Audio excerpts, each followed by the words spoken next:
ইচ্ছে করে আমার খালি মারলো খাই ভাই।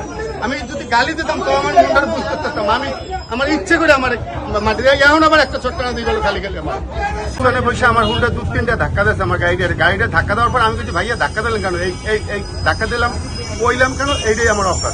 কি গাড়ি আপনার? কি গাড়ি? হেরিয়ার গাড়ি। হেরিয়া? আপনি হেরিয়া গাড়িতে ধাক্কা দিচ্ছে?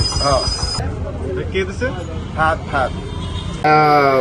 অনলাইন পত্রিকা, একটা অনলাইন পত্রিকায় দেখি যে আমি সহ আমার সাথে স্থানীয় জনগণ যারা ড্রাইভারের সাথে বাদানুবাদ করতেছিল সেটার একটা ভিডিও প্রকাশ করে।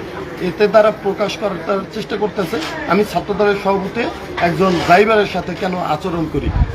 এই আচরণটা কেন করছি সেটা আমি ঘটনায় বললাম। আবার বলি, আমার স্ত্রী থাকা অবস্থায় একটা গাড়ির ড্রাইভার চলন্ত গাড়িতে আমার হাত ধরে টান দেওয়ার আসলে কি কোনো যৌক্তিক তার কাছে কারণ থাকতে পারে? সে দাবি করছে আমি তার মোটরসাইকেল দিয়ে তার প্রাইভেট গাড়িতে ধাক্কা দিছি পিছন থেকে। আদতে এমন কোনো ঘটনাই নেই।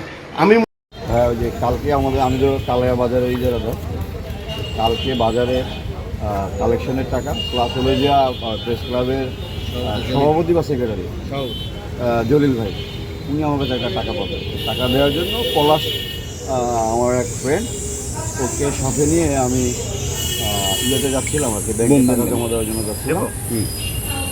প্রতিমধ্যে এই ঘটনা আমার গাড়ি নিয়ে যায়, ড্রাইভারকে মারধর করে। আমি গাড়ি পাচ্ছিলাম না, থানায় এসে অভিযোগ করছি।